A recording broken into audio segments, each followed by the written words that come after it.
Just the other day, I had a wonderful comment from someone in Kenya, which always prompts me to really recognize that there are so many of you on so many continents, in so many countries, and on behalf of our website, on behalf of myself and the entire production team, we just want to say thank you for being a part of our community. We work overtime to make sure that this is a safe community. Not every comment that is left gets posted.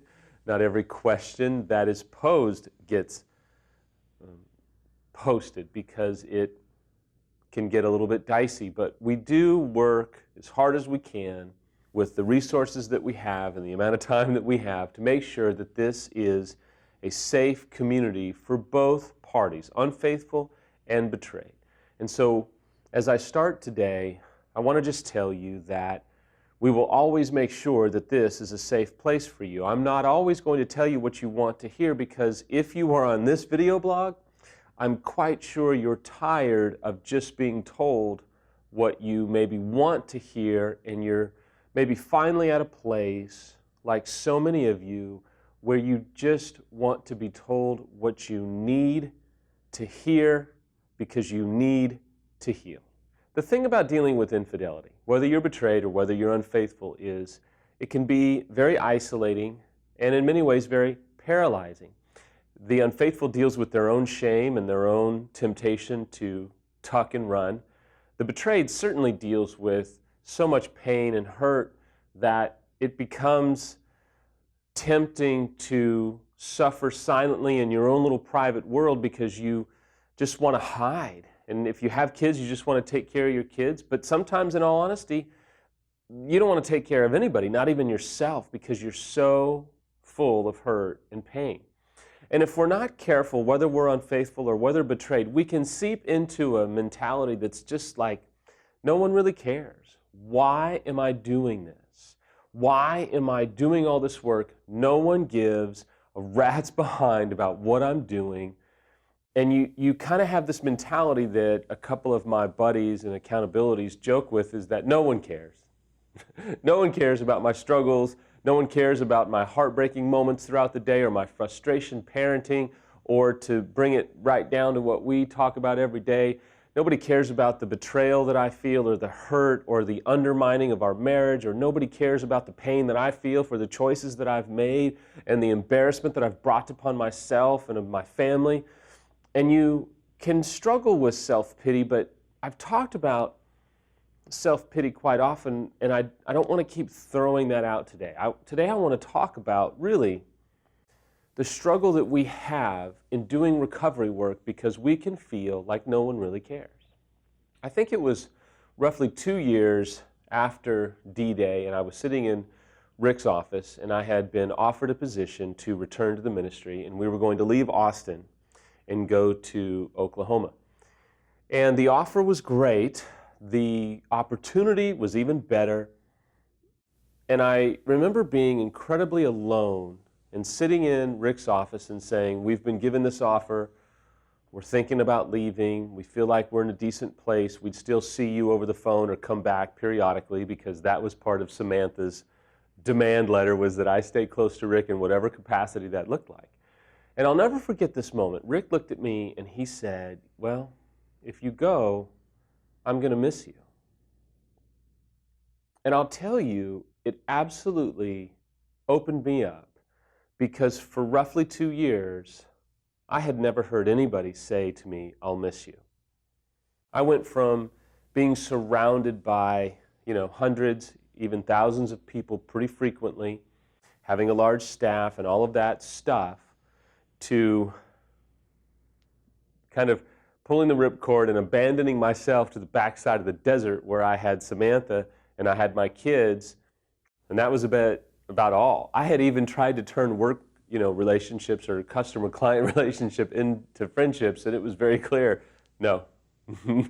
So we can fall prey to feeling like, man, I'm so alone. Why am I doing all this? When Rick said that to me, it reacquainted me to the fact that I could have relationships one day again that would be very close, and that the right people are going to care. You see, when you're working on infidelity, there's usually not a lot of people there to pat you on the back. There doesn't really seem to be a lot of people coming up to the unfaithful spouse and saying, "Hey, great job, you know what, you're doing awesome." It's few and far between. Even more few and far between are the pats on the back for the betrayed, because the betrayed typically suffer in a very silent way, in a different way. And so there aren't a lot of people that even understand why the betrayed would want to save the marriage, or why the betrayed would want to forgive, or why the betrayed would go through all this pain, especially in a situation where the unfaithful is not cooperative and making it even worse. There's very few people that understand the journey of the betrayed being willing to be so patient and long-suffering. So why are you doing all this? What I hope that you will get to one day is where I got to very painfully, regretfully, and excruciatingly. I came to the realization that I had to get healthy for me, that I wanted to be able to look back years and decades from now and say, well, at least I owned it, and at least I got help, and at least I got healthy. Now I'll tell you, I can still be kind of an idiot. I mean, I get thrown out of baseball games more frequent than I would like to admit. I have struggles when I drive. I have some difficult conversations during some of the businesses that I run and some things that go on. I'm by no means perfect. And some of these videos, I know, man, I can go too long, I can stutter, I can fixate on a certain point. I hear it from the staff, I hear it from my own conscience, I hear it from Samantha.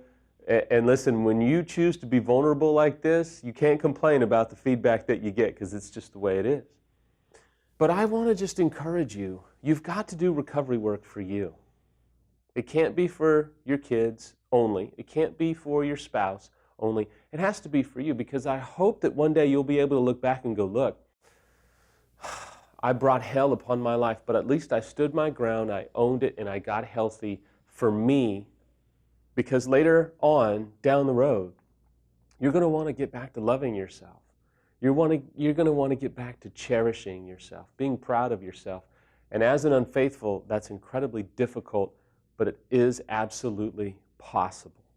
If you're a betrayed, it's vital, because you've still got life ahead of you. And when the rug has been ripped out from underneath you, it's hard to get back to that life. But I just promise you, it is absolutely possible, and it's necessary, because you still have a life. You still have purpose, and you still have value. You know, if you come from faith, you live by the audience of one, right? You're doing what you're doing to honor God and to embrace the life that has come your way, or that you have invited into your life, and you are going to honor Him and glorify Him. It's the audience of one. But it's also that same approach, if you will, for someone that doesn't come from faith, the audience of one.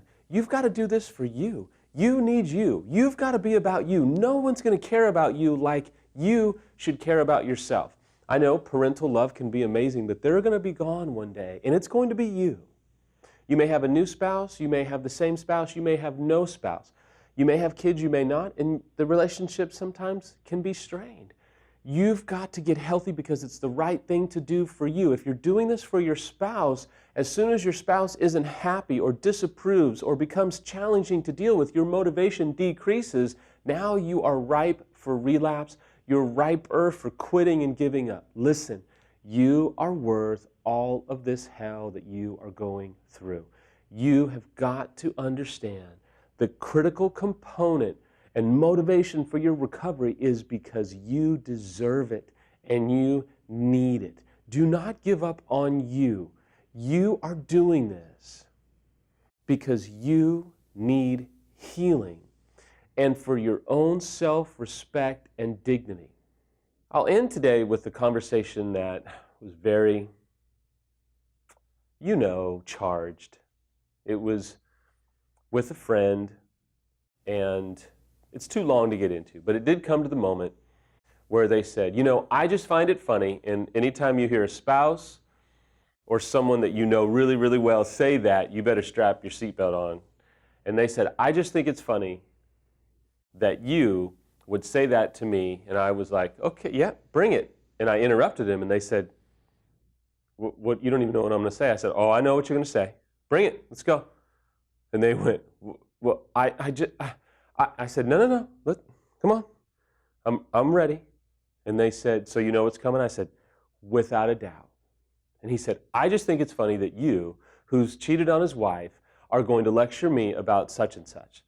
And I'll tell you what, a few years before, I'd have reached across the table and I'd have grabbed him, or alternatively, I'd have gotten under the table and hid in shame and embarrassment.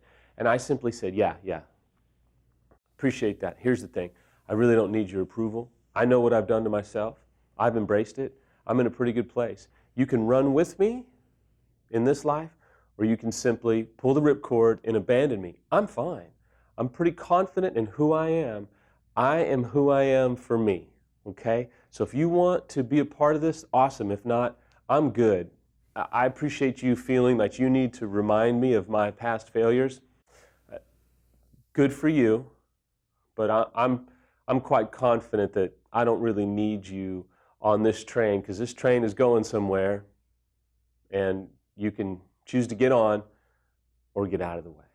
I don't share that story to be tough guy, look at me. I share that story because it's a picture of so many ups and downs that I have had personally, and you will too. But don't give up on you, because you need you in your recovery more than you need anyone.